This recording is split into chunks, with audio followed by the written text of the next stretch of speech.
Heureuse de vous retrouver sur ce plateau de Financial Afrique pour ce nouveau numéro du grand débat qui s'intéresse aujourd'hui à la ZLECA face au réveil des nationalismes. La ZLECA, qu'on connaît, la zone de libre-échange continentale africaine, signée en 2018 à Kigali et entrée en vigueur le 1er janvier 2021, devait créer le plus grand marché commun au monde. 4 ans après, entre retard, barrières persistantes et réveil des nationalismes, son avenir interroge. Pour en parler, nous avons aujourd'hui le docteur Mohamed Hamidouche, des banquiers du développement et ancien haut cadre de la Banque africaine de développement, la BAD. Et comme à l'accoutumée, nous avons sur ce plateau Ivo Ratimandressi, il est CEO de la rencontre des entrepreneurs. Bonjour Maldiken, ça fait longtemps. Ce qui n'entend. Nous avons également Adam Awad, directeur de publication de Financial Afrique. Adam, bonjour. Bonjour Amadigen, bonjour Ivo, bonjour Dr Hamidouche. Bonjour docteur. Merci aussi. Alors docteur, 4 ans après son entrée en vigueur, où en est-on réellement avec la ZLECA? Comme vous l'avez dit, on est en phase de ratification. On peut dire que la majorité des pays il y a un pays qui est encore membre de ZLECA. Le secrétariat a été installé, des appuis institutionnels de la part du commission économique et différentes manifestations sont organisées dans toutes les régions d'Afrique pour sensibiliser les opérateurs économiques, le public général, de la portée de ce grand marché africain. La ZLECA constitue une opportunité incroyable booster les échanges africains pour stimuler la production et l'industrialisation de notre continent. Malheureusement, aujourd'hui, on n'a pas suffisamment de données pour pouvoir tirer le sens, pour voir quel est le bilan atteint par ces zones de libre-échange continental. En dehors des beaux discours qui sont prononcés ici et là, en dehors des forums ici et là, la rue de notre ville ne sent pas la ZLECA. On n'en parle même pas. On parle des forums ou les réunions du chef d'État, comme la dernière réunion organisée à Alger en IATF, n'est-ce pas?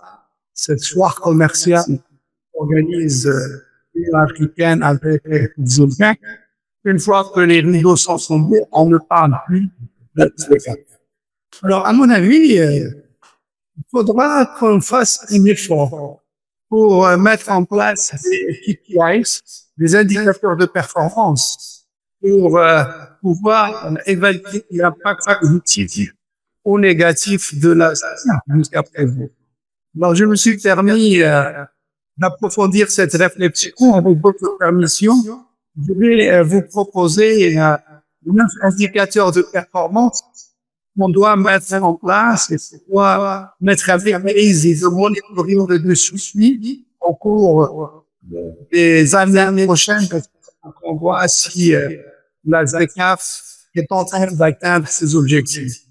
Alors, parmi ces indicateurs importants, il y a d'abord la part des échanges africains en termes de pourcentage des exportations et des importations entre pays africains. Il y a le volume du commerce international. Il y a l'ouverture des règles d'origine. Il y a quel pourcentage des lignes tarifaires ouvertes par les règles d'origine communes. Faire le point sur les barrières ayant tarifaires. Regarder aussi la performance du système douanier. Regardez aussi la mise en place d'un système panafricain de paiement, le fameux PAPS, qui a été mis en place par Afrique Bank. On doit regarder également les services et les investissements. On n'a pas beaucoup d'informations là-dessus. Ensuite, il y a quelque chose qui est beaucoup à cœur, c'est l'intégration des petites moyennes entreprises. Vous savez, 80% du tissu industriel en Afrique est composé par les PME, et malheureusement, on a accès à 12% des financements disponibles actuellement. Et puis, il faut voir un peu comment ces PME être intégrées dans la chaîne des valeurs régionales pour pouvoir pousser les échanges intra-africains. Et puis, il faut aussi qu'on regarde comment on peut assurer le suivi des objectifs de développement du millénaire, les fameux ODD ou les SDGs, n'est-ce pas? Et comment la SDK pourrait avoir un impact selon moi sur la diversification, l'industrialisation verte, etc. Mais au-delà de ces indicateurs de performance, c'est quelque chose, n'est-ce pas, qui n'est pas pris en compte du tout dans les chiffres qui nous sont annoncés en termes d'échanges intra-africains. Grosso modo, on dit que ce chiffre varie entre 15 jusqu'à 20%, mais on ne tient pas compte du secteur informel et des échanges transfrontaliers qui, selon certaines sources, atteignent déjà le double de ce chiffre. On prend compte que les échanges intra-africains restent autour de 12 jusqu'à 16% ou même 20%, c'est largement sous-estimé. Et je pense que ça, c'est un point extrêmement important qu'il faudra quand même regarder de très près. Aujourd'hui, si on jette un coup d'œil sur les corridors et les postes transfrontaliers liés au commerce informel dans l'ensemble des sous-régions, prenons le cas, par exemple, au niveau de l'Afrique du Nord où je me trouve actuellement, le poste transfrontalier de Garganet entre le Maroc et la Mauritanie représente à peu près 2 milliards et demi d'échanges annuels en termes de fruits, légumes, produits industriels, son, bétail, etc.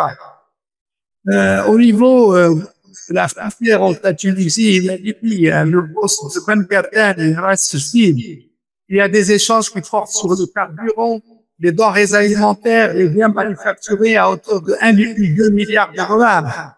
Au niveau de la frontière qui est fermée entre le Maroc et l'Algérie depuis 1994, ça c'est une aberration historique, l'Afrique est témoin de cette situation. Il y a eu cette fermeture de frontière, mais il y a eu également la fermeture de la frontière et le Bénin aussi. Au niveau de Oujda, on fait des échanges sur les carburants, les produits alimentaires et les produits textiles à hauteur de 1 milliard de dollars. Donc l'Algérie et la Tunisie, encore au niveau du poste TPSA Casquine, on échange de produits agricoles et de carburant à hauteur de 900 millions de dollars. Entre le Maroc et la Libye, il y a les produits halieutiques qui existent, 1,5 milliard. Le corridor Abidjan des la Côte d'Ivoire, le Ghana et les Togo, il y a 15 milliards de dollars d'échanges, en termes de commerce transfrontalier sur le textile, le cacao, les denrées, les biens manufacturiers, etc. Et je continue avec votre permission pour avoir l'ensemble des continents. N'est-ce pas, le corridor entre Kinshasa et Brazzaville, on échange de produits alimentaires, des carburants et des biens manufacturés à hauteur de 2,5 milliards de dollars. Entre Douala, Bangui et Djamena, entre le Cameroun, la RCA et le Tchad, on échange des céréales, des bétail, durant et des biens de consommation à hauteur de 1,5 milliard. La zone de lac Tchad, entre le Nigeria, le Niger, le Tchad, le Cameroun, on échange de poissons, céréales, bétail, durant pour 3,5 milliards de dollars. En Afrique de l'Est, au niveau de Bouzia, entre le Kenya et l'Ouganda, on échange du riz, du haricot, des produits agricoles pour 800 millions de dollars. En Afrique de l'Est, toujours à Goma et Guinée, entre la RDC et le Rwanda, on échange de produits agricoles, du bétail et des biens manufacturés pour 0,6 milliards.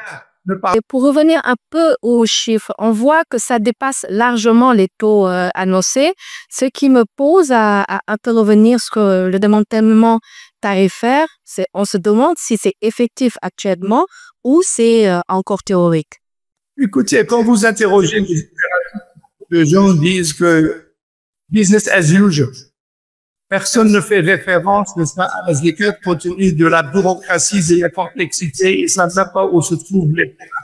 N'est-ce pas? Donc, au niveau des douanes, si vous prenez le cas du Maroc, par exemple, nous avons 12 régions, donc à part les gens qui se trouvent dans les villes portuaires comme Casablanca ou bien Angers, etc., les pays, les autres sont dans les autres régions, notamment dans les régions enclavées, etc., il n'y a aucune idée potentiel de production et d'exportation incroyable.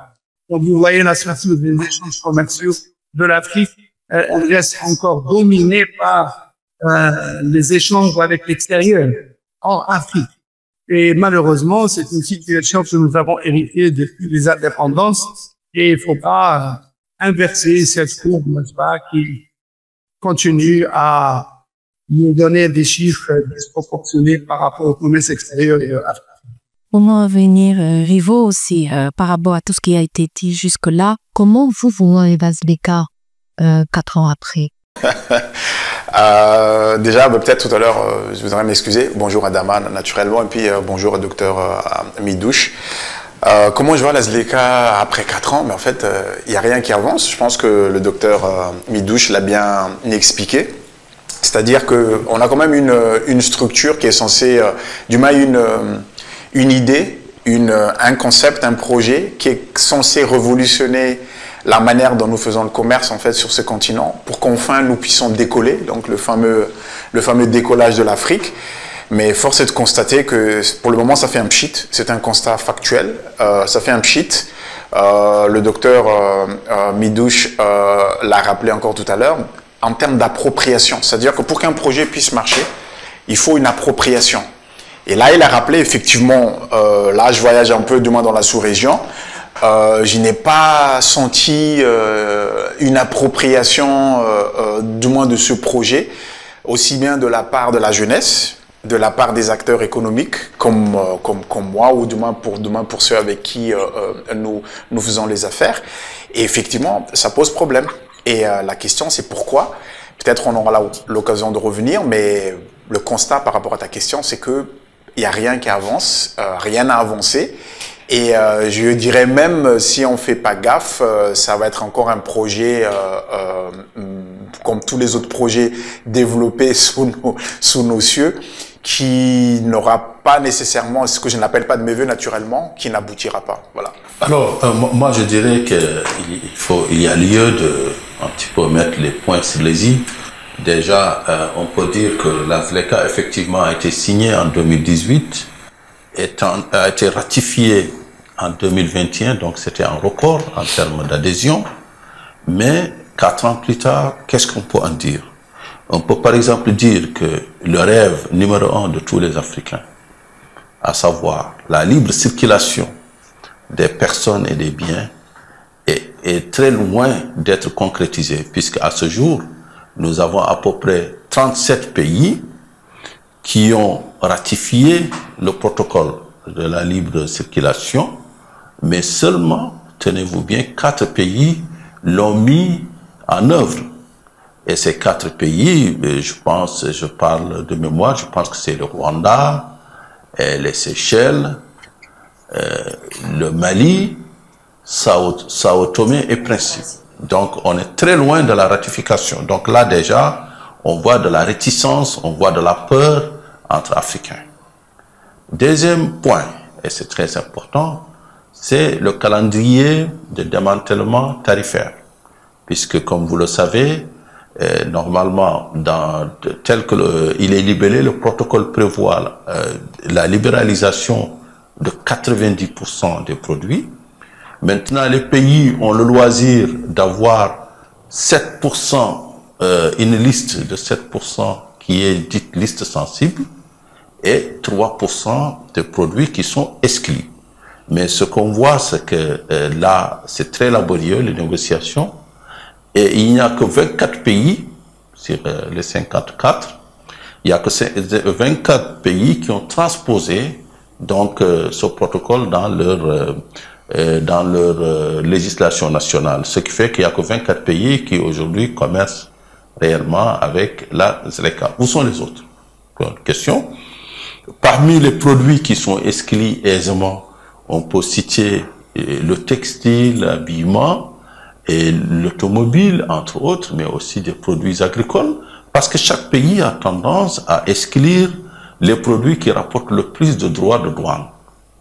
Donc là, on est vraiment dans un blocage du vieil État africain, de l'État profond qui a peur du démantèlement tarifaire, qui est peut-être synonyme à long terme de la disparition, moi je dirais de la retransformation de cet État héritier de la colonisation, il faut le rappeler pour la plupart des cas. Donc, il y a un blocage qui est là à ce niveau, au niveau donc du démantèlement tarifaire. Et puis, il y a bien évidemment, puisqu'on parle de où en est-on 4 ans après, les démantèlements non tarifaires, les barrières non tarifaires. Donc là, on a l'impression qu'il y a même une recrudescence, même saisonnière. Parfois, le Sénégal vient, par exemple, même si c'est une mesure temporaire qui est aussi prévue dans l'article 19 du GATT, l'OMC, c'est des mesures de sauvegarde sur la banane.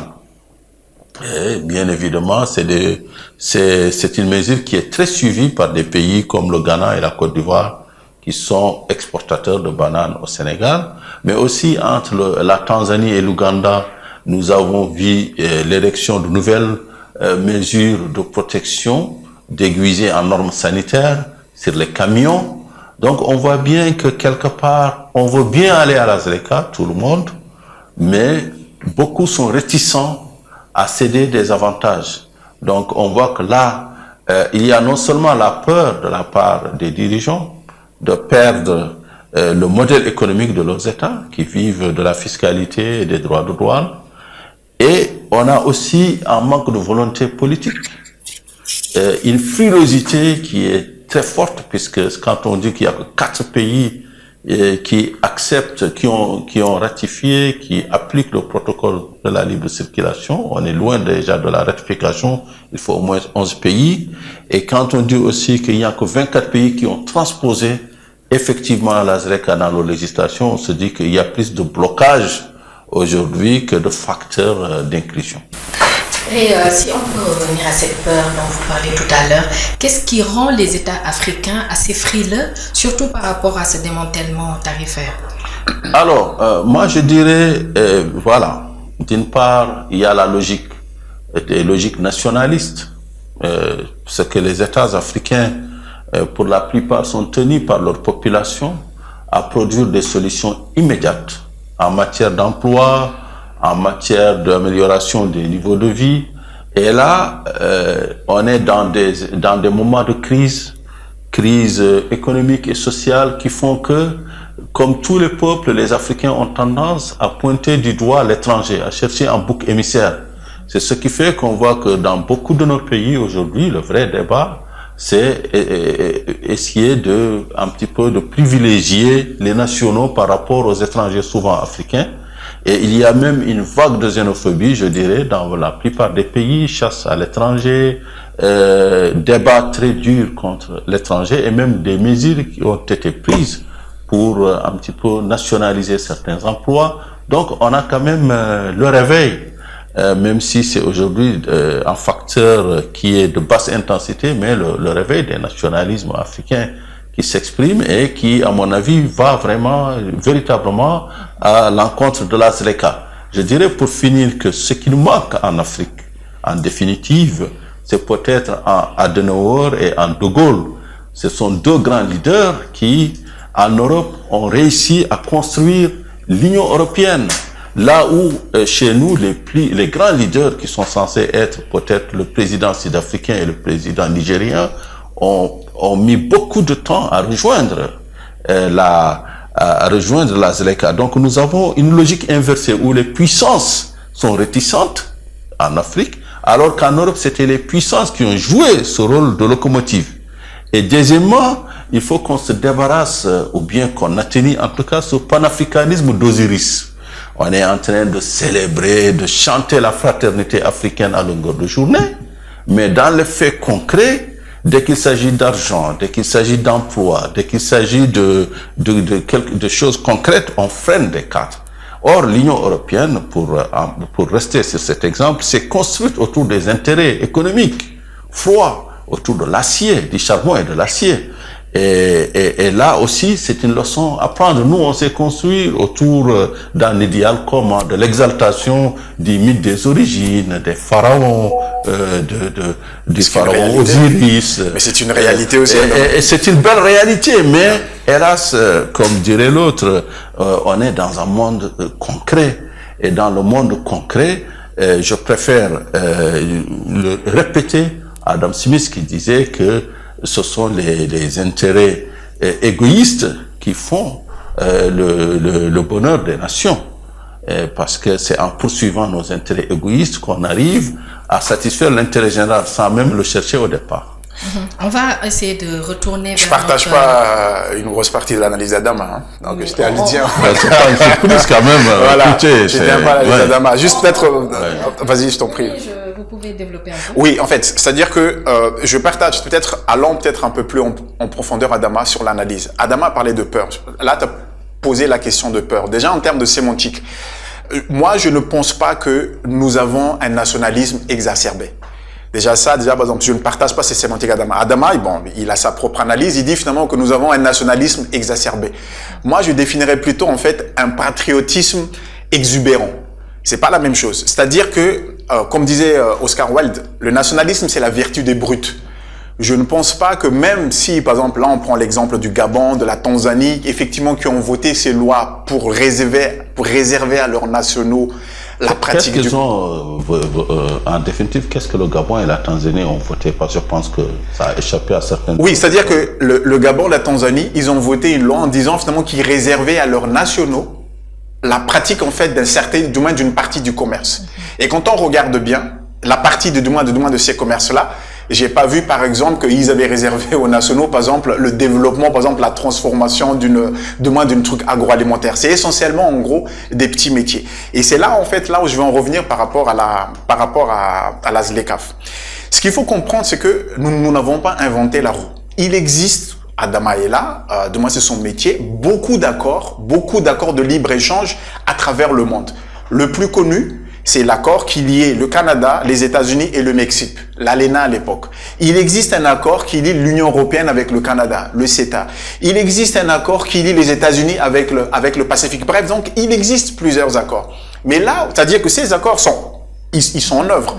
Chacun défend ses intérêts. Mais là, en fait, nous devons être interpellés. C'est là, en gros, la question que docteur Midouche a posée tout à l'heure et Adama a évoqué.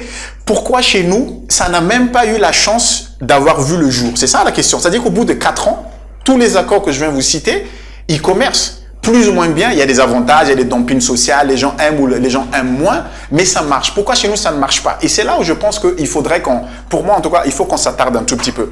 J'ai beaucoup aimé la démonstration du moins du docteur Midouche, en nous montrant que les pays africains, de manière bilatérale ou de manière multilatérale, commercent déjà.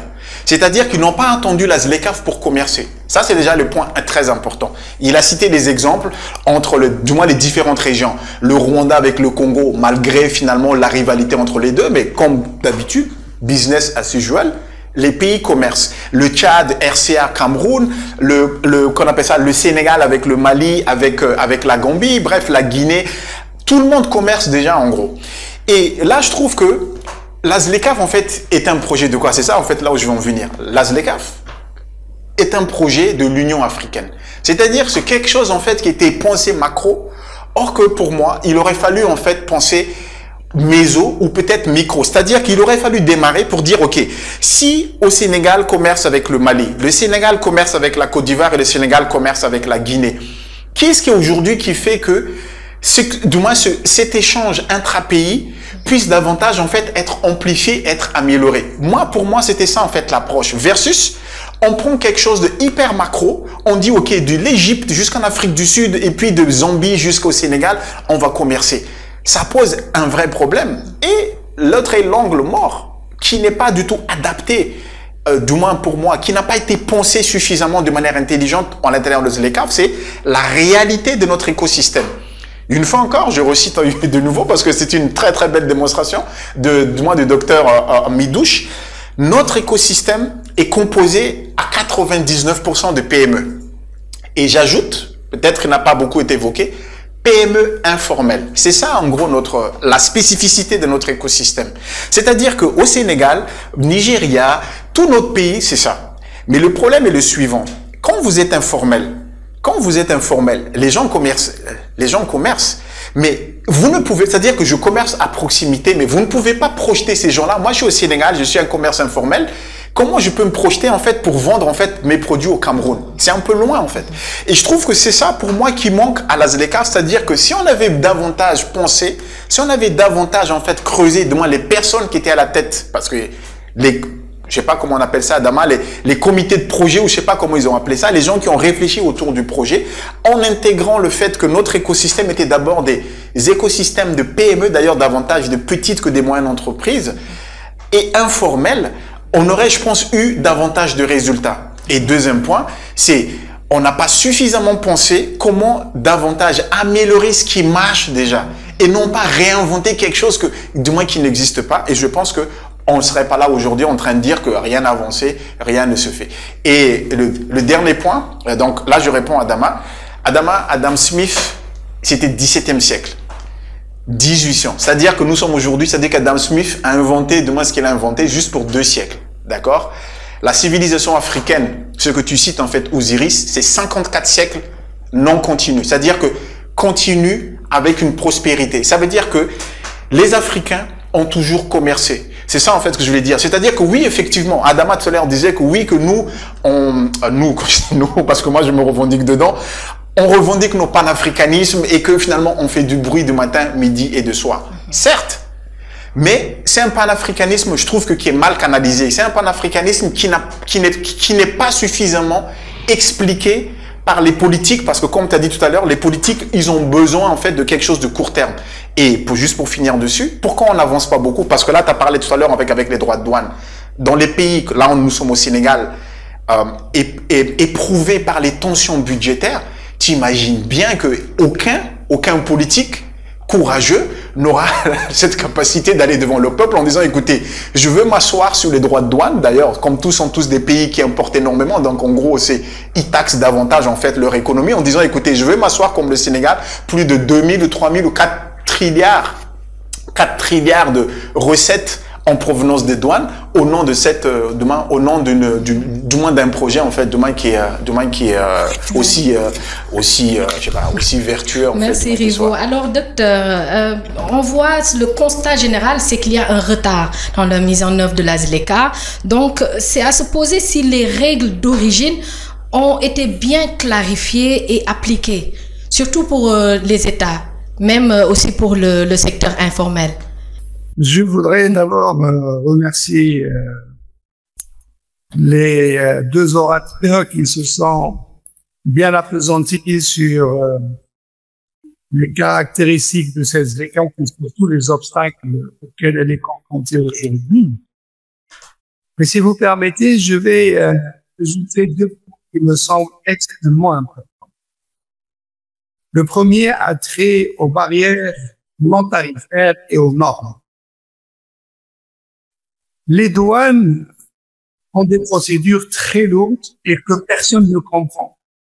Pour comprendre, il faut avoir un niveau intellectuel, il faut être un expert du commerce international. Ce ne sont pas nos PME ni le secteur informel qui vont les comprendre. On constate aussi des délais énormes au niveau des logistiques. Faire sortir un conteneur d'un port, ça peut prendre 6 semaines parfois. On a des infrastructures qui sont déficientes. On n'a pas harmonisé les normes sanitaires, techniques et fiscales. On a des exemples frappants. Par exemple, la frontière entre le Maroc et l'Algérie, fermée depuis 1994, empêche toute dynamique maghrébine dans le cadre de la ZLECA. Le deuxième point qui me semble aussi important que le premier a trait à la dualité juridique et le règlement des différends. Aujourd'hui, la ZLECA n'offre pas une sécurité juridique qui reste un obstacle majeur. Souvent, présenté comme un clivage entre l'OHADA et le plus complexe. En effet, l'OHADA regroupe 17 pays, essentiellement francophones d'Afrique de l'Ouest et du Centre. Mais de nombreux pays francophones ou lusophones n'en font pas partie. Il s'agit par exemple du Maroc, de l'Algérie, de la Tunisie, de la Mauritanie, de la RDC, qui a entamé un processus d'adhésion en cours, Madagascar, les Comores, Djibouti, l'Angola, le Mozambique, le Cap-Vert, la Guinée-Bissau, Sao Tomé et Principe. Les grands pays anglophones comme le Nigeria, le Kenya, du Sud et le Ghana n'en font pas partie non plus. Donc cette mosaïque de régimes en termes de droit civil, de common law, de droit mixte, de droit musulman, complexifie l'environnement des affaires au niveau de la zone de libre-échange continentale africaine. Donc, en l'absence d'une juridiction continentale spécialisée, les litiges continueront d'être tranchés par des mécanismes régionaux ou par arbitrage international en faisant appel à la Chambre de commerce internationale ou bien au CIRDI. Donc, vous voyez que nous ne maîtrisons pas les outils qui doivent soutenir le développement des échanges intra-africains. Et ça, c'est un problème extraordinaire. Donc, à mon avis, il faudrait qu'on travaille un peu là-dessus pour voir comment, lorsqu'il y a un litige, on règle les problèmes.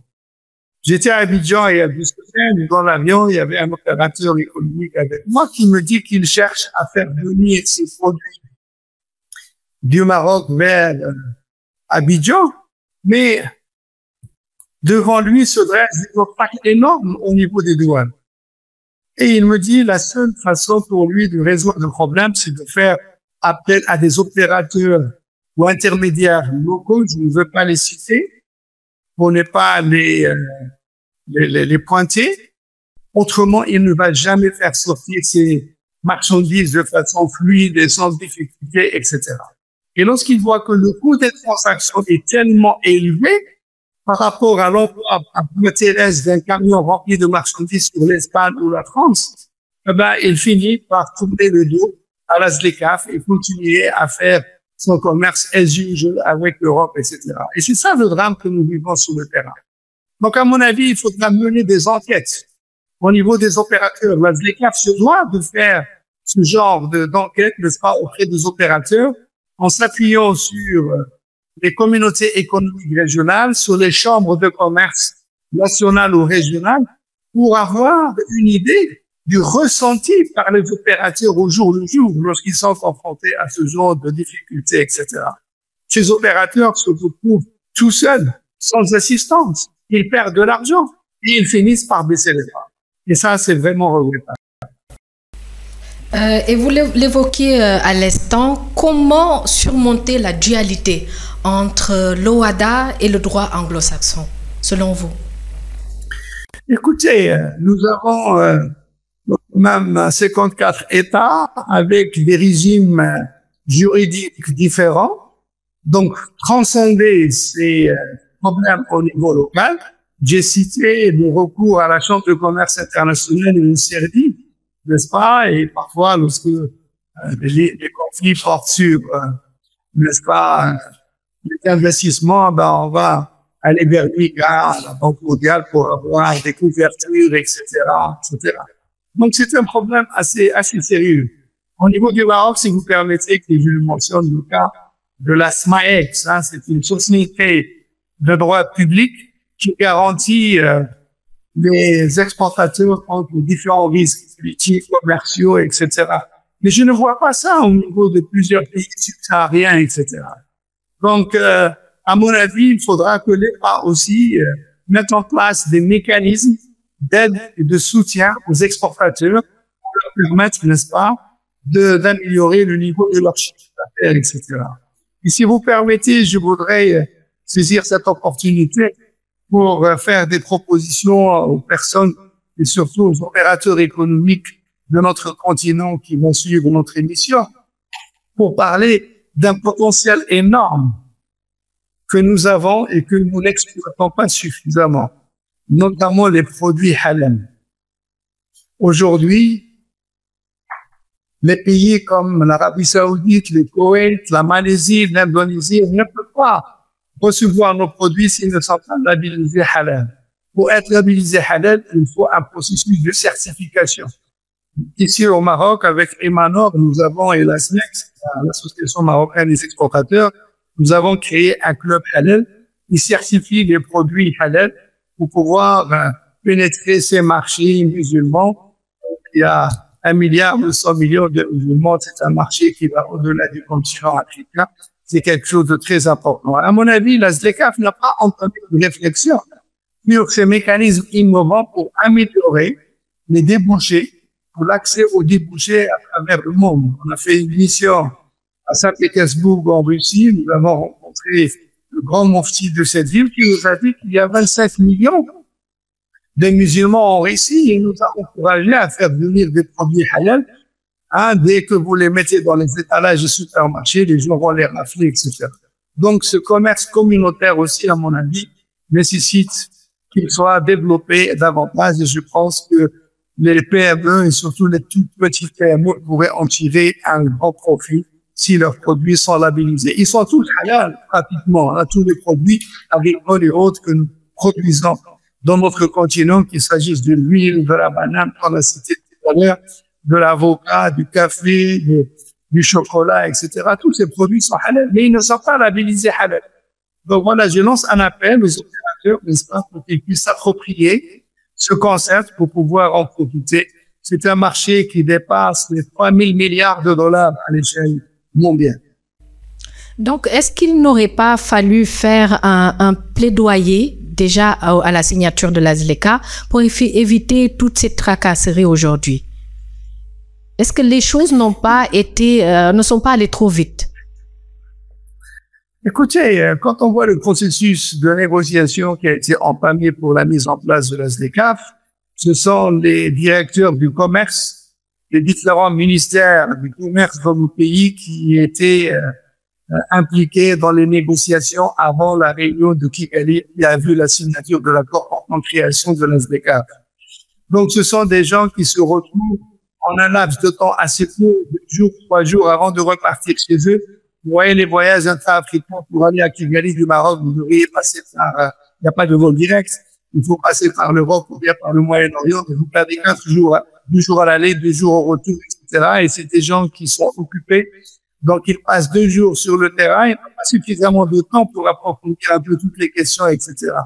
Mais aujourd'hui, avec la digitalisation, la ZLECA doit créer un mécanisme virtuel pour permettre aux gens d'échanger, parce qu'on ne peut pas être partout, 54 pays, vous imaginez, comment il est, masha'Allah, on ne peut pas se déplacer facilement et tout, mais on peut créer des plateformes virtuelles pour pouvoir échanger et avancer. Il faut des steering committees permanents qui réfléchissent sur cette question et qui informent le public régulièrement. Il ne faut pas attendre chaque fois qu'il y a une réunion de l'Union africaine sur la ZLECA pour que son champion vienne de faire un point comme il l'a fait au mois de février dernier à Addis Abeba, ou bien à l'occasion de discours qui sont prononcés à droite, à gauche, lorsqu'il y a des forums ici et là sur le continent ou ailleurs. À mon avis, il y a beaucoup de travail qui reste à faire, etc. Mais gardons le cap, restons optimistes. On peut surmonter ces difficultés s'il y a la volonté politique des États, s'il y a l'engagement personnel des responsables du ministère du Commerce et aussi le ministère des Affaires étrangères. N'oublions pas aussi que le corps diplomatique africain était aussi impliqué dans ces négociations. Ils ont un rôle à jouer qui est important, notamment pour assurer le suivi des discussions inter-États et au niveau régional. Et pour en revenir à Adama, est-ce que vous partagez cette idée qu'il aurait fallu faire un plaidoyer beaucoup plus large pour surmonter ces difficultés, notamment convaincre les États africains sur la nécessité de mettre en œuvre la ZLECA ou régler cette dualité entre l'OADA et le droit anglo-saxon, ou même certaines initiatives comme le Single African Air Transport Market, entendez par là l'Open Sky. Comment voyez-vous les choses là? Ouais, en fait, moi je dirais que l'idée, elle est vieille, elle est aussi vieille que la décolonisation ou même avant le panafricanisme, c'est-à-dire construire une unité africaine. On a eu l'OIA, l'Organisation de l'Unité africaine, a été créée en 1963. Donc depuis lors, l'idéal, c'est vraiment aller vers l'unité. Dans la Constitution, dans le préambule de la Constitution sénégalaise, d'ailleurs, c'est marqué noir sur blanc, le Sénégal œuvrera à l'unité africaine. Donc c'est un idéal partagé, mais là n'est pas le problème. Le problème, justement, c'est dans les négociations concrètes. Et aujourd'hui, on voit par exemple au niveau des barrières non tarifaires, puisque c'est ça, c'est parmi les grands obstacles au commerce. Et au niveau des barrières non tarifaires, on voit qu'il y a tout un travail qui a été fait par justement les techniciens des ministères de commerce qui ont pu pousser, et on est arrivé par exemple à harmoniser 2100 normes Donc il y a un travail de fourmi qui est en train de se faire. Et il y a même une plateforme pour, justement, ça c'est pour répondre à Dr Hamidouche qui disait qu'il faudrait faire des sondages pour voir le ressenti. Il y a une plateforme où on peut déposer des plaintes, par exemple, par rapport aux barrières non tarifaires.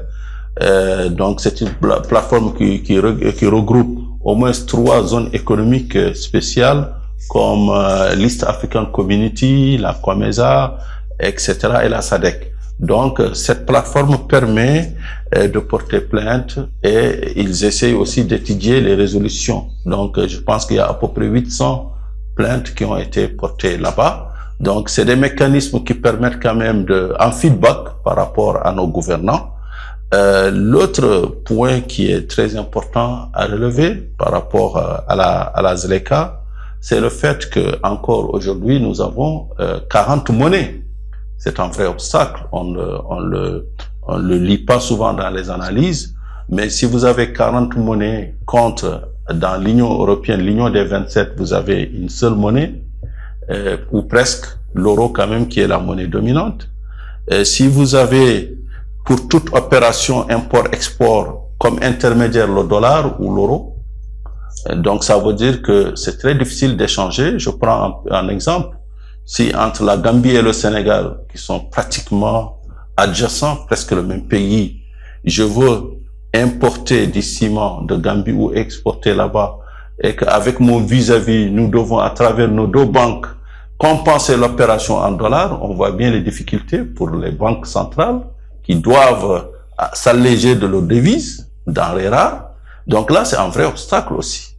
Donc c'est pourquoi je salue bien l'initiative d'Afrique Exim Bank de mettre en place le Pan-African Payment System, le PAPS, qui permet de faire du commerce sans intermédiaire, sans compensation par une devise étrangère, en monnaie africaine, monnaie locale africaine. Donc cette initiative, elle est très belle, mais elle rencontre aussi des obstacles, puisque à ce jour, je pense, et de mémoire, que seules 15 banques commerciales africaines ont rejoint l'initiative PAPS et on a à peu près beaucoup de banques centrales qui estiment que il faudrait justement repasser par la transposition dans les textes, donc par le Parlement, etc. C'est un processus. En tout cas, c'est une belle idée, mais qui risque aussi de faire face au modèle politique et économique de nos États. Donc, il y a des obstacles qui sont, je dirais, un petit peu invisibles. Et parmi ces obstacles, on peut aussi citer le fait, justement, d'avoir 2 systèmes qui sont complètement étrangers l'un à l'autre. C'est le fait d'avoir l'OHADA et le Common Law pour les autres juridictions ou pour la plupart des autres juridictions. Et le fait aussi qu'on n'a pas encore clarifié les mécanismes de résolution des conflits. Parfois, on dit que oui, c'est par subsidiarité, on va passer par les comités nationaux, étatiques, ensuite on va aller aux communautés économiques régionales. Toujours est-il que les privés n'ont pas le moyen directement de passer outre et d'aller vers une résolution à travers le tribunal de leur choix. Là, je parle de la ZLECA. Donc, vous voyez bien qu'il y a beaucoup d'obstacles. Il y a beaucoup de bonnes idées qui avaient été mises à partir du rêve de Madame Zuma, parce que c'est de là que c'est reparti la ZLECA à partir au milieu des années 2010. Mais là, je suis pas pessimiste.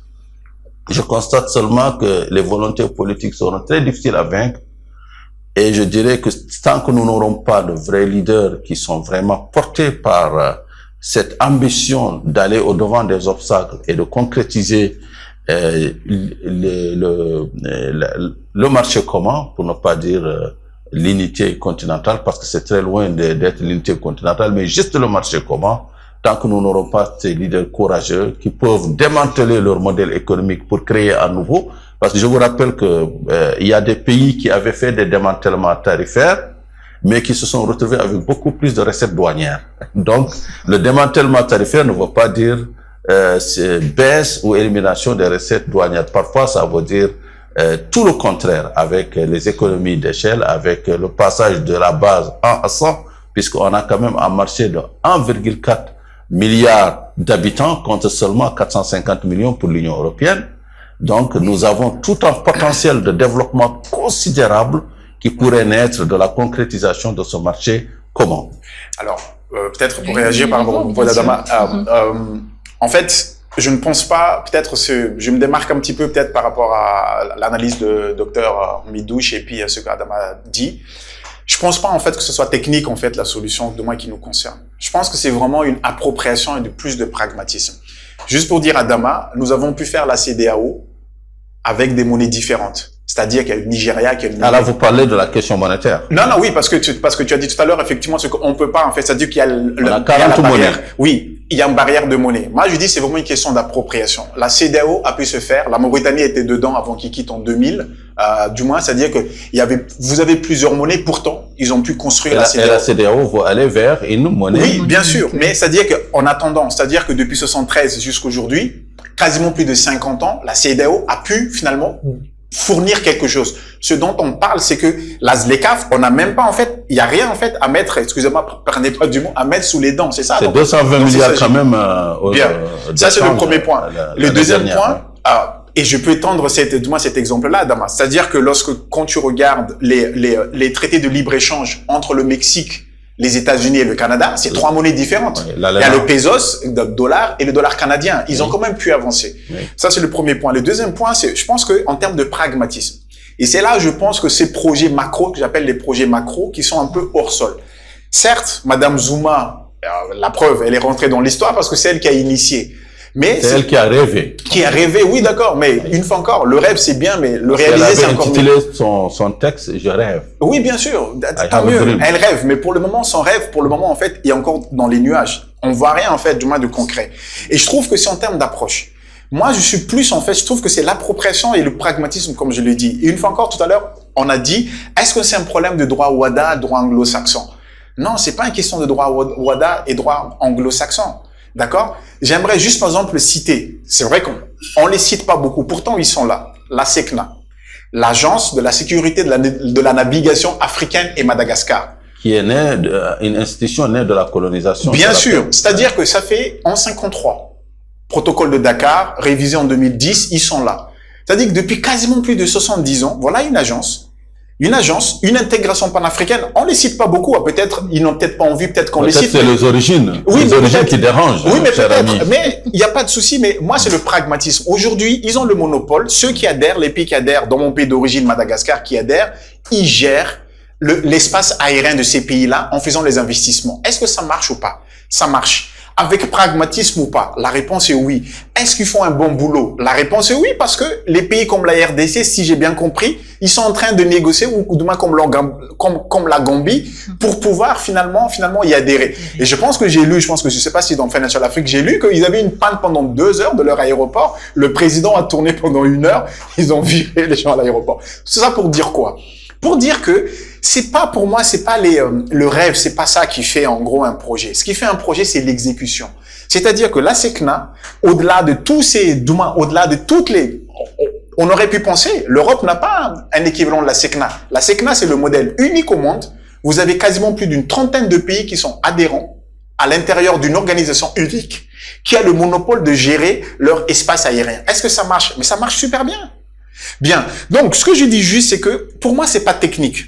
C'est l'appropriation. Adama, toi qui voyages beaucoup, tu vois, en Angola, j'ai compris la dernière fois, tu étais au Nigeria. Est-ce que les gens te parlent de la ZLECAf, à part comme docteur Alors, les gens ne me parlent pas beaucoup de la ZLECAf, mais ils me parlent beaucoup des billets d'avion qui coûtent excessivement cher, du fait justement qu'on n'a pas l'open sky. Non, mais alors, j'y reviens. Parce qu'avoir la SECNA, c'est bien, c'est beau, oui, mais sans l'open sky, on perd tous les avantages. Adama, là, c'est pareil.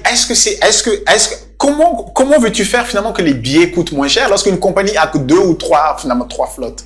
Ça, c'est le problème. C'est-à-dire qu'aujourd'hui, nous avons tous ce problème-là. Une fois encore, c'est l'approche pragmatique. C'est-à-dire que c'est pas une question technique. C'est-à-dire qu'aujourd'hui, le Sénégal, qu'est-ce qui empêche le Sénégal, ceux qui demandent dans la sous-région, qu'est-ce qui empêche le Sénégal et la Côte d'Ivoire de fusionner Air Sénégal et Air Ivoire? Qu'est-ce qui les empêche? S'ils fusionnent, ils auraient plus d'une 20aine d'avions. Et Askai.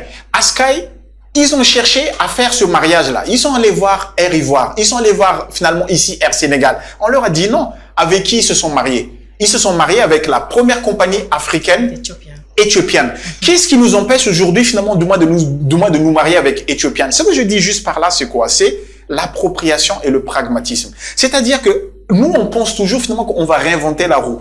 Et surtout, l'autre point hyper important, parce que Adama a parlé tout à l'heure, et je voudrais mettre un bémol, c'est les experts que tu as cités au sein des ministères, etc. Et tout. Non, en fait, cette fameuse bureaucratie africaine, c'est ça notre spécificité. Une fois encore, on n'est pas plus... On a quand même 2100 oui, mais on n'est pas plus... harmonisées, oui, mais justement, mais comment se fait-il qu'on a pu accumuler autant de normes, en fait, du moins qui n'ont pas de sens, Adama? Ce que je vais dire juste par là, c'est qu'il faut qu'on puisse pointer, il faut qu'on puisse dire. Et c'est le véritable, pour moi, le problème aujourd'hui de l'Union africaine. Pourquoi ils n'arrivent pas, finalement, à sortir un vrai projet? Pourquoi les ZLECAf, initiés par l'Union africaine, n'arrivent pas à marcher? Parce que justement, à cause de cette bureaucratie, le docteur, une fois encore, j'ai le corps de le citer, parce que franchement, l'analyse est vraiment excellente. Hamidouche disait tout à l'heure, pourquoi on ne sait pas où, on ne sait pas. Aujourd'hui, finalement, j'ai envie de faire une recommandation. À qui je veux m'adresser? À qui je vais m'adresser concrètement? Dans les... Le secrétariat de la ZLECA. Qui est basé à Accra. Toi, parce que toi, t'es un initié. Moi-même, ça veut dire que toi, t'es un initié. Mais si on ne fait me dites pas qu'à la RDE, vous n'avez pas déjà adressé une lettre pour réclamer à ce que les PME aient un meilleur accès. Pour faire quoi? C'est ça, en fait, la question. Quand je dis, en fait, en termes de pragmatisme, les PME, d'abord, c'est-à-dire que les PME sont informels. Comme je te dis, ils peuvent exporter jusqu'au Mali. Les Maliens peuvent exporter au Sénégal. Mais avoir une PME sénégalaise, aller prospecter le marché d'Angola. Or, cher Rivo, je pense qu'aujourd'hui, c'est là. Il est nécessaire. C'est là où il y a le gisement d'emploi. C'est de permettre aux PME sénégalaises, ghanéennes, ivoiriennes, d'aller prospecter l'Afrique dans son entièreté. C'est-à-dire de multiplier par 100 leurs opportunités, leurs bases de prospects. Donc, pour cela, d'où d'ailleurs ces lois, ces harmonisations, ces mises en commun des règles sur l'import-export. C'est très important parce que sans cela, on ne pourrait pas réaliser ce rêve. Mais personne ne disconvient pas, Adama, le fait que, du moins, personne ne voit, c'est-à-dire que tout le monde est d'accord pour dire qu'on a un réel potentiel. La question qu'il faudrait qu'on se pose, mais pourquoi on n'arrive jamais à concrétiser notre potentiel? Les pays d'Asie, Singapour, il avait un potentiel, ils ont su concrétiser leur potentiel. L'Indonésie, un grand pays, le Maroc, le pays dont Dr Midouche finalement est originaire. Comment se fait-il que le Maroc, les 30 ou du moins les 30 dernières années, le Maroc a su concrétiser de manière factuelle leur potentiel agricole? Comment se fait-il? C'est-à-dire que nous sommes tous, nous sommes tous sur cette terre, comme on dit chez nous, il y a un proverbe, nous sommes tous finalement sortis finalement du moins de ventre, du moins de notre maman. Comment se fait-il que le Maroc a pu avancer? Parce que ce que le Maroc, on cite pas souvent comme exemple en Afrique, ce qu'ils ont accompli, c'est extraordinaire. Même l'Europe a peur désormais de leur production, parce que tellement finalement ils sont en surproduction. Donc ce que je veux dire juste par là, c'est quoi? C'est le pragmatisme. L'appropriation, le pragmatisme et ce côté bureaucratie. On a beaucoup de bureaucrates, on a beaucoup de bureaucratie qui n'amène pas de valeur ajoutée. Donc, comme tu dis, Adama, oui, les PME sénégalaises veulent aller finalement en Angola. Mais le docteur Mdouche tout à l'heure a dit un exemple parfait. Il était dans un avion avec un opérateur économique. Le problème, c'est quoi? Le problème, c'est les douanes. Les douanes, c'est quoi? C'est une fois encore la bureaucratie. Donc, ce que je vais dire par là, c'est que je résume mon propos.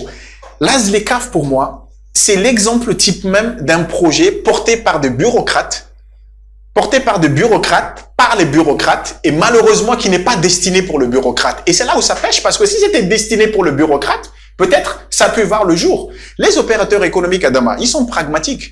C'est-à-dire, c'est pour ça que je dis que moi, je suis plus pour une approche, on aurait dû avoir une approche régionale. C'est-à-dire que même une approche, comme je disais tout à l'heure, pas macro, certainement pas macro, méso, peut-être, mais micro, certainement. Micro, ce que j'appelle micro, c'est que comment amplifier aujourd'hui le commerce entre la Côte d'Ivoire et le Sénégal. Les deux, finalement, principaux acteurs, finalement, du moins de la sous-région francophone. N'oublie pas que la ZLECA ne trouve pas aussi en vide. La ZLECA trouve une architecture qui est là. On a 8 communautés économiques régionales, comme la CEDEAO, comme la SADC, voilà, etc.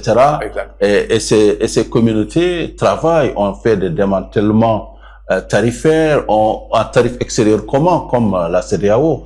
ont même une harmonisation sur l'essieu pour les camions, etc. et tout. Donc, il y a quand même beaucoup de choses qui ont été faites, notamment à la CEDEAO, qui est un exemple, c'est le meilleur exemple en termes d'intégration régionale, en termes d'élimination des barrières, en termes de concordance des normes tarifaires. Oui, mais tellement et là, la ZLECA vient enclencher sur ces 8 communautés économiques. Mais ça ne marche pas.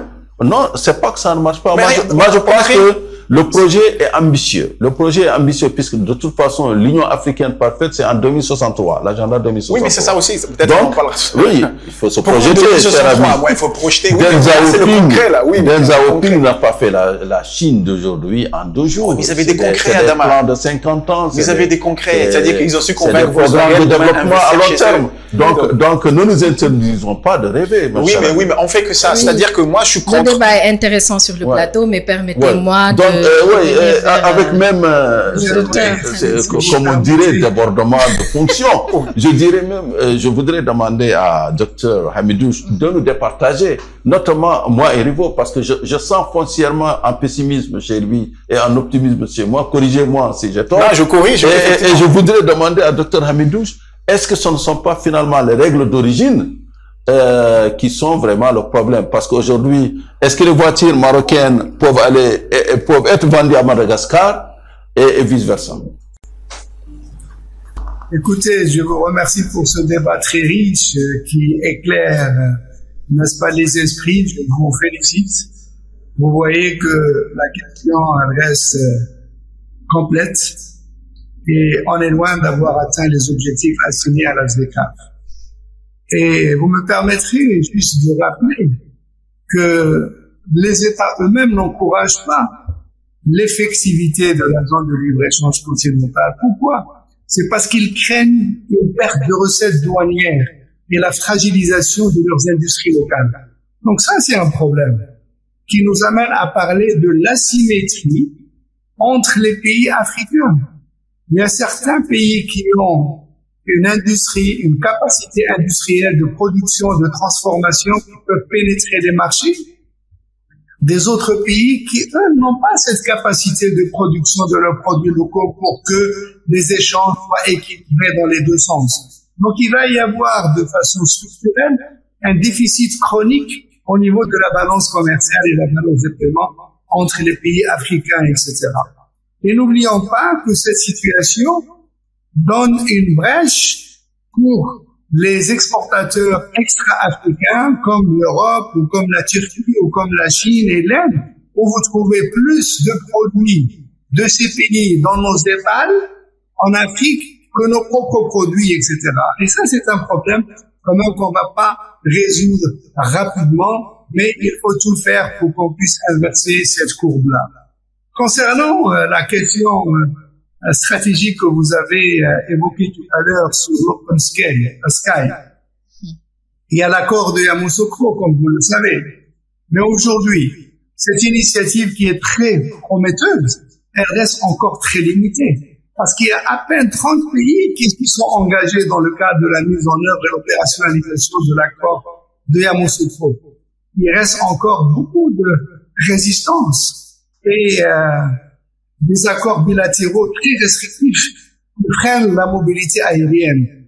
Sans oublier le coût du transport aérien. Vous imaginez, un vol Casa-Abidjan coûte plus cher qu'un vol entre Casablanca et New York, Casablanca-Paris, parfois pour la même durée, n'est-ce pas, du temps de vol. Donc là aussi, c'est un handicap que nous rencontrons aussi lorsqu'on veut se déplacer sur le continent africain.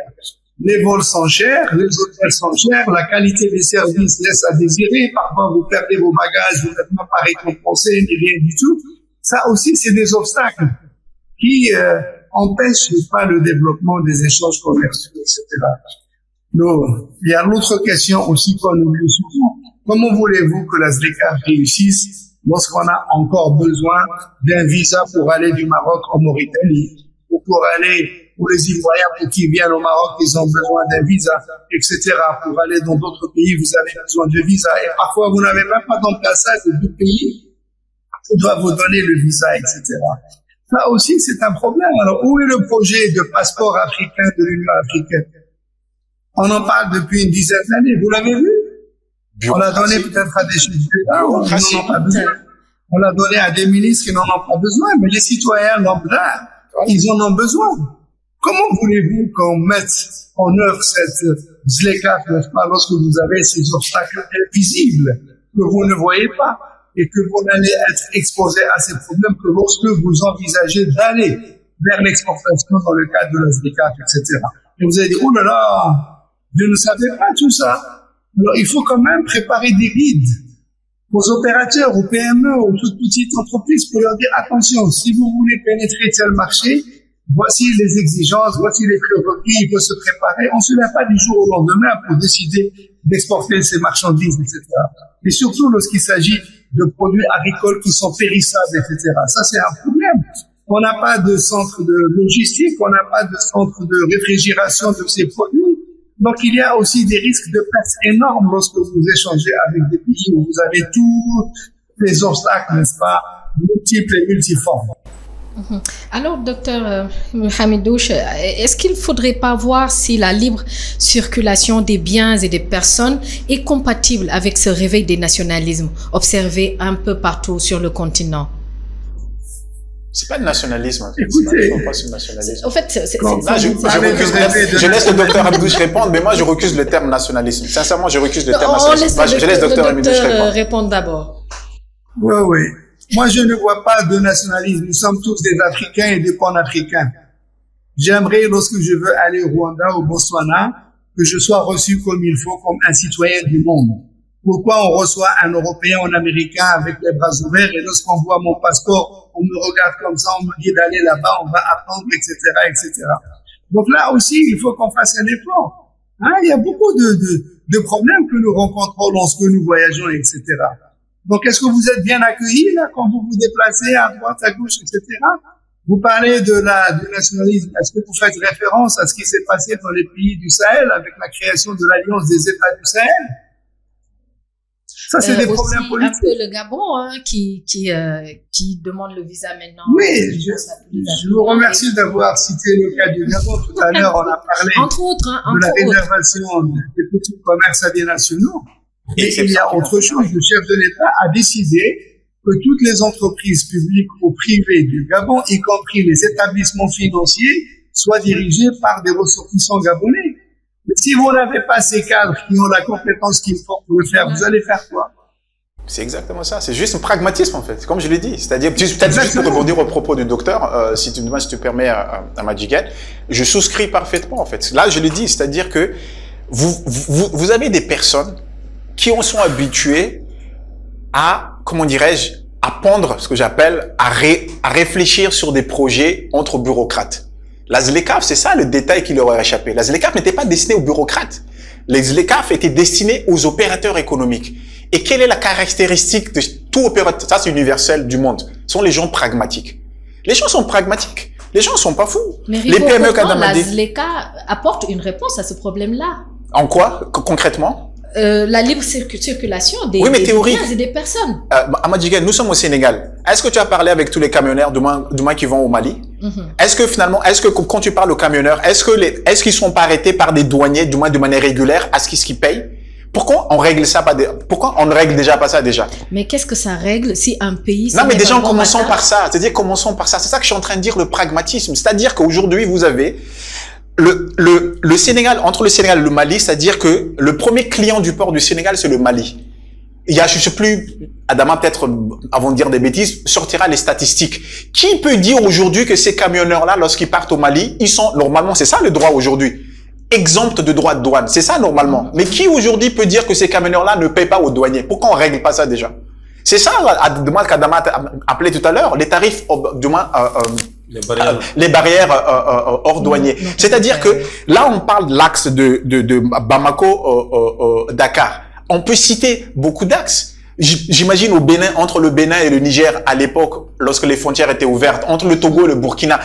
Quand on commence à régler ça, parce que nous sommes une fois encore à l'intérieur de la CEDEAO, l'intégration de la CEDEAO, justement, exige même justement, c'est-à-dire que suppression de la checkpoint. Oui, mais non, c'est-à-dire qu'on peut démanteler les barrières douanières, mais on érige des checkpoints et qui viennent finalement... Oui, mais les checkpoints, Adama, tu es d'accord avec moi? Des taxes informelles, non, c'est des checkpoints non, où on peut pourquoi les taxes informelles déjà? C'est ça déjà que je dis en fait, la bureaucratie. Parce que les checkpoints sont informels, puisque selon les normes de Lyon-Moi, par exemple, il faut sur ces corridors que 3 points de contrôle. Tant mieux. Mais si vous en avez une dizaine, une quinzaine, et qui à chaque fois, il faut que le chauffeur sorte et paye 1000 francs ici, 5000 francs là, voilà. Donc finalement, on est en train d'accepter des taxes informelles qui viennent alourdir la chaîne logistique, retarder donc les livraisons des produits, et donc créer des contre-performances. Et moi, je suis pour d'abord qu'on règle ça, Adama, avant qu'on pense à ces cas. C'est là où j'ai dit en termes de pragmatisme. C'est-à-dire que là, je pense des projets macro. Mais non, c'est-à-dire qu'Adama, en termes de gestion de projet, une fois encore, là, on parle de gestion de projet. Qu'est-ce qu'on voit avec le monde entier? L'Union africaine ne sait pas gérer des projets. Je suis désolé, peut-être que je suis un peu dur contre eux, mais c'est une réalité. L'Union africaine, peut-être, parce que là, c'est le secrétariat de la ZLECA. Non, mais peu importe, Adama, mais c'est eux qui sont à l'initiative de ce projet-là. Comme tu as dit, c'était Madame Zouma. Madame Zouma était la présidente, finalement, du moins de cette institution-là. Donc, c'est eux qui portent le projet. Par alpha ou par oméga. Je salue, par exemple, l'initiative de Afreximbank. Une excellente initiative, mais malheureusement, les fondamentaux ne sont pas prêts, donc on ne pourra pas en fait avoir l'issue. Les banques centrales ont rejoint cette initiative. Oui, mais certaines, comme tu as dit, mais une fois encore, comme les fondamentaux du moins ne sont pas là, parce que là, une fois encore, nous, les champions de faire des usines à gaz. Pourquoi? Parce que nous avons trop de bureaucrates. C'est ça mon point. Trop de bureaucrates. C'est-à-dire que l'Union africaine, le rêve, là tout à l'heure le docteur Mdouche, c'est vrai en plus, le passeport africain, où est-ce qu'on en est en fait autour de ça? On se rappelle que 2 chefs d'État. Oui, mais c'est-à-dire qu'une fois encore, qu'ils arrêtent. C'est-à-dire que moi, je les appelle être pragmatiques. Et là, c'est la réalité. C'est-à-dire que d'habitude, ils nous font des projets entre bureaucrates, personne ne comprend. Là, je dis en fait parce que ça ne marche pas, parce que les gens à qui ce projet est destiné, ce sont tous des opérateurs économiques, donc les chefs d'entreprise, des entrepreneurs qui sont pragmatiques. Est-ce que le fait que ces pays durcissent un peu leurs mesures ne renforce pas ce recul ou ce retard de la ZLECA? Mais en fait, les pays, une fois encore, je prends encore l'exemple de la CEDEAO. Au départ de la CEDEAO, si on fait finalement la genèse de la CEDEAO, en 73, lorsque les Nigérians ont initié ce projet, d'accord? Nous sommes en 73, en pleine guerre froide. Vous pensez bien finalement, est-ce que les pays autour, le Libéria, le Sierra Leone, la Guinée, le Sénégal, est-ce qu'ils avaient un intérêt commun à se mettre autour de la CEDEAO? Non. Mais pourquoi ils ont pu faire quand même la CEDEAO? Ils ont fait petit à petit. Ils ont quand même pu produire. Après, on voit ce que est devenu la CEDEAO, avec des choses qui marchent et des choses qui marchent moins bien et des choses qui marchent pas du tout. On les a suffisamment pointés du doigt. Mais ça marche quand même. Mais le problème aujourd'hui, à l'entame de ton propos, Madjigen, tu vas te poser la question, où est-ce qu'on en est par rapport à la ZLECA? Il n'y a rien. Strictement rien. Il n'y a même pas une zone qu'on peut identifier sur la carte de l'Afrique. On dit, sur cette zone, il y a 24 pays quand même qui appliquent la ZLECA aujourd'hui. Il y a 24 pays, dont le Nigeria, dont l'Afrique du Sud. Donc, ce n'est pas rien. Oui, mais qui appliquent, Adama. C'est-à-dire que, quel est l'impact concret? Le calendrier de démantèlement tarifaire avance aussi. Certes, on n'est pas aux objectifs assignés au départ, mais quand même, on a beaucoup avancé sur ça. Maintenant, il y a des manquements. Et le vrai manquement, c'est la libre circulation des personnes et des biens. Tout à l'heure, vous disiez que la ZLECA est faite pour les opérateurs économiques. Je dirais non, elle est faite pour le peuple. Et le peuple africain aujourd'hui, c'est lui qui est laissé au bord de la route, puisque, comme on le disait à l'entame de l'émission, il n'y a que 4 pays qui ont ratifié le protocole de la libre circulation des personnes et des biens. Et là, c'est une aberration. Et pourquoi? C'est la question. Je te pose la question pourquoi. C'est là où on revient à la volonté politique, parce que nos chefs d'État aussi n'ont pas justement cette grandeur d'âme qu'ont eu Adenauer et De Gaulle pour créer la communauté économique européenne de l'époque, la communauté du charbon et de l'acier. Il n'y a pas cette vision donc pragmatique, parce que moi je veux une ZLECA pragmatique et pas poétique. Je veux quelque chose qui repose sur la défense. Je suis ravi de t'entendre. Mais non, mais c'est parce qu'en t'écoutant, le rêve. C'est l'hôpital qui se moque de la charité. J'ai toujours eu l'impression que justement tu es de ce panafricanisme d'Osiris qui exalte donc les fondements de l'unité et de la fraternité, mais sans toucher au bien commun, au grenier, comment remplir le grenier tous les matins, comment donc répondre à des questions très basiques. Donc moi je dirais que le problème c'est la volonté politique. Le deuxième problème c'est le fait que nous avons des obstacles au commerce et à l'investissement qui sont innombrables, en passant de l'absence de la logistique portière, de la logistique aéroportière qui est freinée par justement la lenteur dans la mise en place. Mais il faut nommer la demande. Bureaucratie. Non, bureaucratie. Mais si. Non, ce n'est pas, là, ce n'est pas la bureaucratie. Là, c'est les États, comme a dit. Mais c'est la bureaucratie, Adama. Non, c'est les États qui ne veulent pas perdre certaines taxes. C'est dans l'Open Sky, par exemple, il y a les droits de trafic qui sont quand même des mannes pour nos États. Et ce qui fait d'ailleurs que l'Open Sky africain est limité juste à la 5e liberté. C'est-à-dire, on ne permet pas, par exemple, aux compagnies aériennes de faire du cabotage. Sky ne peut pas venir ici et à partir d'ici convoyer des passagers pour les amener ailleurs. Parce que les pays donc sont très très jaloux sur cette liberté, cette souveraineté aérienne de leur ciel.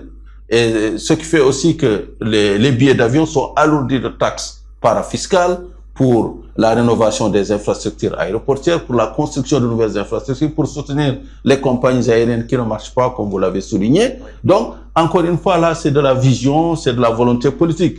Là, on voit la poésie, là. Non, la poésie, c'est justement de dire, comme j'ai oui, de t'entendre dans une autre émission, c'est de dire que nous devons nous unir. Oui, non mais et nous devons nous. Il n'y a pas de doute dessus, Adama. Il n'y a pas de doute dessus. Mais le problème, j'ai dit finalement que moi je pointe le doigt. C'est-à-dire que j'insiste vraiment. Le mal qui ronge ce continent. Et les ZLECA, pour moi, c'est l'exemple. On n'en dit pas suffisamment. Comment se fait-il qu'un beau projet qui est censé apporter le bien à l'ensemble de nos populations, mais les gens sont pas fous quand même. Quand on dit en termes d'appropriation, on était ensemble en Mauritanie du moins il y a quelques mois. Est-ce que les jeunes qu'on a vus là-bas, ils étaient à fond, on peut dire, autour de ZLECAf? Non, on était ensemble au début d'année finalement à Abidjan. Est-ce que les gens qu'on a vus là-bas, ils étaient à fond autour de ZLECAf? C'est l'appropriation, Adama. C'est-à-dire que pourquoi? Et le mal qui range ce continent, c'est la bureaucratie. Non, il faut qu'on le dise clairement. C'est-à-dire que le nombre de personnes qui n'amènent aucune valeur ajoutée sur la chaîne. Ce que vous appelez bureaucratie, je l'appellerai volonté politique. Non, ce sont des bureaucrates. Ils n'amènent strictement rien sur ce continent. C'est-à-dire que ce sont eux. Quand les prix des billets d'avion sont décortiqués, si demain si on reste dessus. Comment se fait-il que les prix des billets d'avion, en fait, sont chers? Il faut regarder les taxes. Les taxes, c'est pour qui? C'est pour financer qui? Ils vous disent tous, oui, c'est pour financer les infrastructures aéroportuaires. Vous avez vu les améliorations de nos infrastructures aéroportuaires? Rien du tout. Pourquoi? Nourrir la bureaucratie. C'est ça le problème de ce continent. Il y a très peu d'investissements et nourrir la bureaucratie. Et la ZLECAf, je le dis encore, si on veut finalement que la ZLECAf finalement puisse être une réalité au-delà des 4 pays Adama, mais sur tout le continent, il faut qu'on change en fait d'approche. Il faut qu'on change en fait de méthodologie et il faut qu'on la confie. Il faut qu'on la confie. Je ne sais pas à qui. Peut-être il faut faire une réflexion à des gens pragmatiques qui œuvrent pour le bien-être parce que personne n'est fou. Est-ce que les PME sénégalaises demain sont folles pour dire que si en Angola il y a notre marché, on peut davantage aujourd'hui. Je prends le secteur de immobilier qui est vraiment atone chez nous. Si aujourd'hui, finalement, c'est pas la faute à la ZLECA. Non, mais justement, mais je dis, mais finalement, que si tu parles finalement à des grandes pentes, du moins de ce secteur-là, aujourd'hui, en disant finalement, écoutez, venez en Angola, vous avez une possibilité, du moins de avoir un marché prospère. Qui va dire non, en fait? Mais comme dit tout à l'heure avec docteur Amdouche, en disant que si vous allez en Angola aujourd'hui, c'est la bureaucratie encore. Qui est-ce qu'il faudra contacter? Si on fait faire venir des personnes, bureaucratie, c'est vraiment ça le mot en fait. Au-delà de la bureaucratie, est-ce qu'on ne pourrait pas appeler ça des politiques protectionnistes? Bureaucratie, oui. C'est-à-dire que allons-y, c'est-à-dire que on tourne autour des mots. Les bureaucrates tuent ce continent. Voilà, je vous dis, avant de repasser la parole au docteur. Oui. Je pense qu'il y a des politiques protectionnistes et nationalistes. Il y a un nationalisme exacerbé. J'ai vu dernièrement quand la Sénélec a gagné un marché de haute lutte au Congo, comment le syndicat... C'est pas normal. Le syndicat de la compagnie d'électricité congolaise s'est dressé comme un seul homme pour dire non. Parce qu'on est habitué souvent on est habitué à avoir des partenaires étrangers hors d'Afrique. Là, ça ne pose aucun problème. Mais dès qu'on a dit que c'est la Sénélec, on dit, mon Dieu, non, jamais de la vie. Mais personne et là, c'est une réalité palpable. On n'a pas appris encore à s'accepter, à travailler ensemble. Parce que nous sommes dirigés par les bureaucrates, c'est ça que je suis en train de dire. Non, c'est que nous-mêmes, nous, Africains, il faut qu'on s'interroge. Est-ce qu'on est prêt aujourd'hui pour la ZLECA. La population est prête, Adama. Laisse-moi prendre rapidement, Adama, parce que pour moi, c'est vraiment important. Les jeunes sont prêts, Adama. C'est-à-dire, quand les jeunes te crient le panafricanisme, que toi, finalement, que tu combats, de toute ta force. Et que je suis content, finalement, d'entendre Dr Mdouche, finalement, qui est aussi, finalement, un panafricaniste. De quel panafricanisme? Oui, mais justement, de quel panafricanisme? Peu importe. Mais même, je revendique même d'Osiris partout. Exactement. Par qui tout est venu, en fait. C'est ça, le fait. C'est-à-dire que la maths, c'est ça. C'est-à-dire que, peut-être, on aurait un autre débat autour de ça. Oui, le panafricanisme d'Osiris, moi, je revendique pleinement si c'est ça, le panafricanisme d'Osiris. Enfin, oui, bien sûr. Mais, c'est quoi le panafricanisme d'Osiris, Adama? C'est-à-dire que ces jeunes-là, finalement, ils veulent voyager. Ils veulent, finalement, s'aider. Aujourd'hui, une fois encore, je le dis, moi, dans mon activité, ça me fait tellement plaisir, ça me fait chaud au cœur. Quand je pose la question, quand je croise des entrepreneurs sénégalais, pourquoi vous montez votre entreprise? Je monte mon entreprise pour aider l'Afrique et pour aider mon pays. C'est ça, en fait, demain que les jeunes aujourd'hui, en fait, demain te disent. Ils disent pas finalement qu'ils montent leur entreprise pour être entre Sénégalais ou être entre Malgaches. Normalement, ils montent leur entreprise pour gagner de l'argent. Oui, mais naturellement aussi. Mais comme pour te dire, en fait, ce que l'appropriation, c'est-à-dire que comme tu dis, qu'est-ce qu'on attend? Cette jeunesse, elle est prête. Mais malheureusement, nous avons des bureaucrates qui ont pris le pouvoir partout. Et l'Union africaine, pour moi, c'est l'exemple parfait. Des gens qui n'amènent aucune valeur ajoutée sur la chaîne. C'est ça qu'on me dit sur la chaîne. À quel moment, finalement, vous apportez une valeur? Les gens de l'Union africaine, ils n'apportent strictement aucune valeur sur la chaîne. Et malheureusement, si on ramène à tous les pays, ce sont ces bureaucrates-là, Adama, qui ont pris le pouvoir. Ce ne sont pas les gens pragmatiques. Et pour preuve, au Congo, est-ce que tu penses sincèrement, vu, si la Sénélec a gagné le marché au Congo, moi je connais pas bien le dossier, mais juste comme ça. Congo-Brazzaville, hein. Oui, Congo-Brazzaville, bien. Congo-Brazzaville. C'est parce que finalement, il y a un besoin de compétences que la Sénélec pouvait apporter. N'est-ce pas? C'est pour ça qu'on lui a attribué le marché. Il y a un besoin de compétences. Et moi, je suis très content que la Sénélec, finalement, ait pu gagner ce marché. Mais qui a annulé le marché? C'est le syndicat de l'équivalent de Sénélec local, dirigé par qui? Des bureaucrates.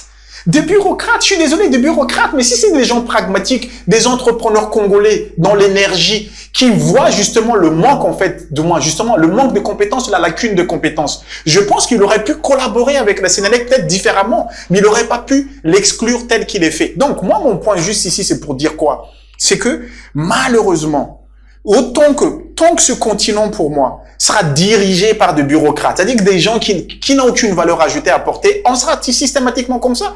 Le projet d'Afreximbank, Paps, t'as super bien fait de le rappeler, Adama. Excellent projet. Mais comme je l'ai dit, malheureusement, je crains que ça ne tiendra pas avec le temps parce que les autres fondamentaux pour que ce projet-là puisse être effectif, puisse être dynamique, puisse voir le jour, il faut que les fondamentaux, parce qu'il faut que les marchés puissent avoir lieu. Mais si tout le monde reste chez lui, mort-né. Donc, vraiment, à bas les bureaucrates, quoi. À bas les bureaucrates, alors, comme dit Rivo. Et ça me permet de revenir vers Dr Hamidouche. Est-ce qu'on pourrait dire actuellement que la ZLECA, donc, paie le prix des politiques protectionnistes ou, comme diraient d'autres, une approche nationaliste ou même, comme dit Rivo, de la bureaucratie, simplement?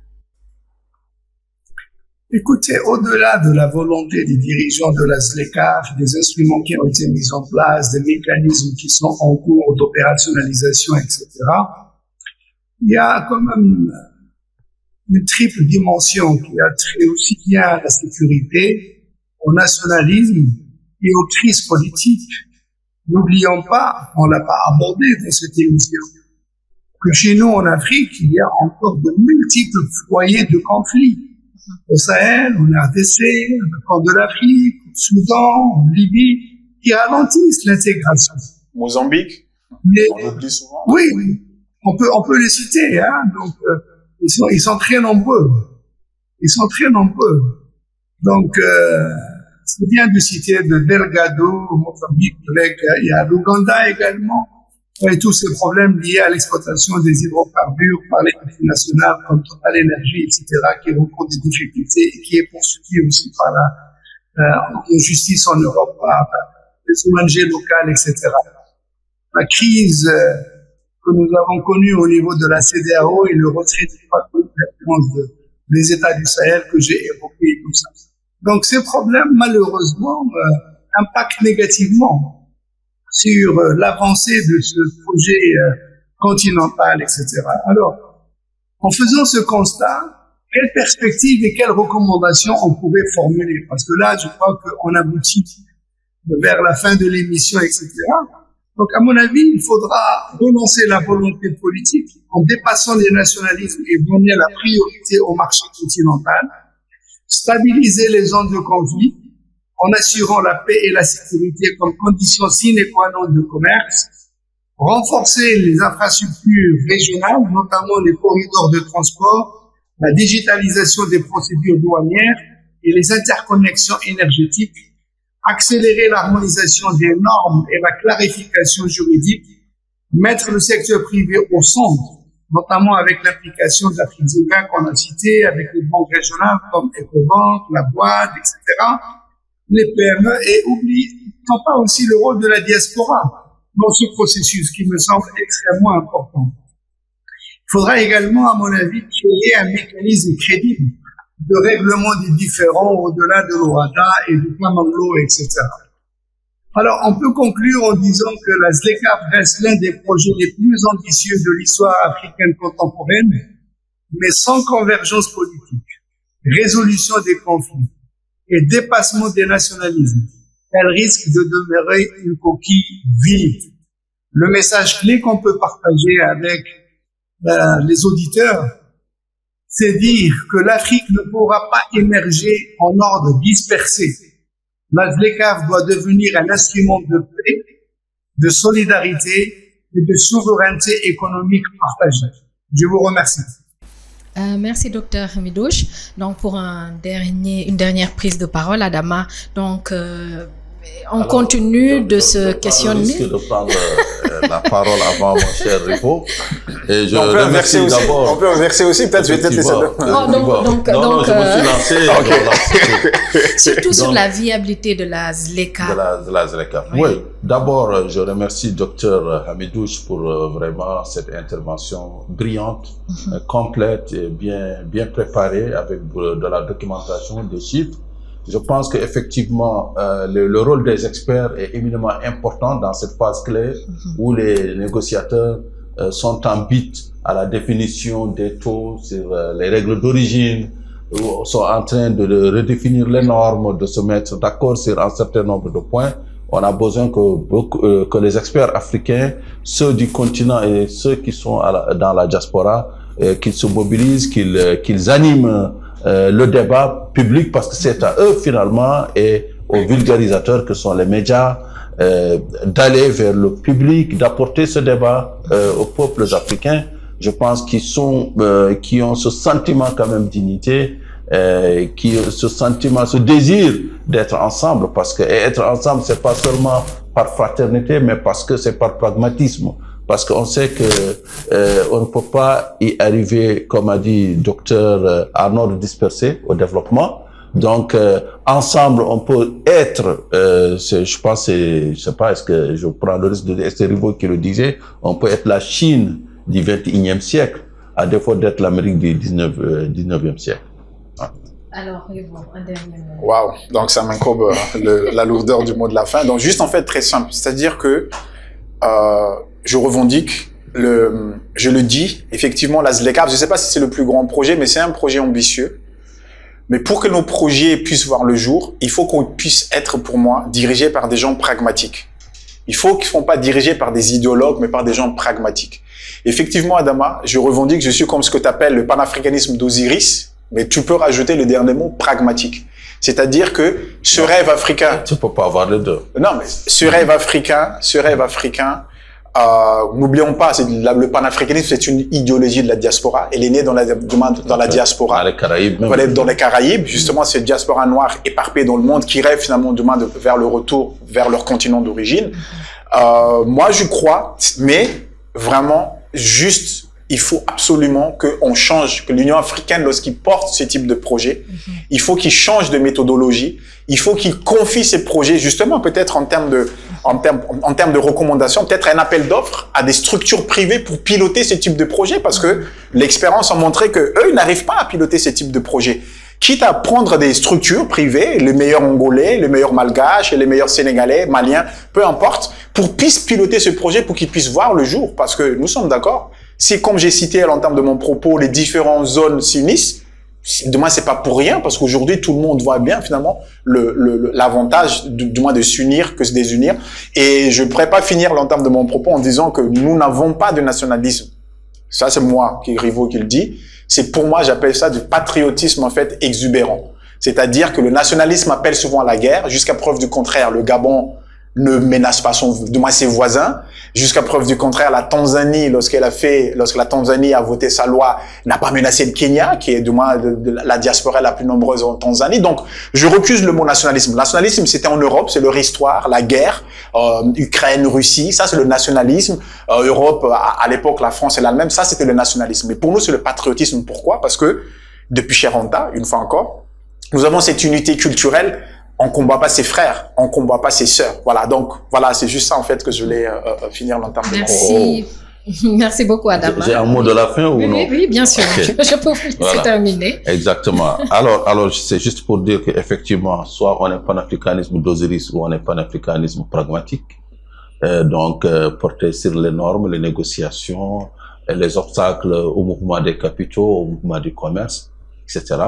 Donc, deuxièmement, il faudrait justement que l'on soit du panafricanisme d'Osiris ou panafricanisme pragmatique. Mais tu peux faire la synthèse aussi. Il faudrait justement qu'on arrive à résoudre cette contradiction entre les ambitions de la ZLECA et aussi les États. C'est-à-dire, il y a une contradiction fondamentale. Les États ont peur, en fait, de la ZLECA. Les États ont peur de disparaître.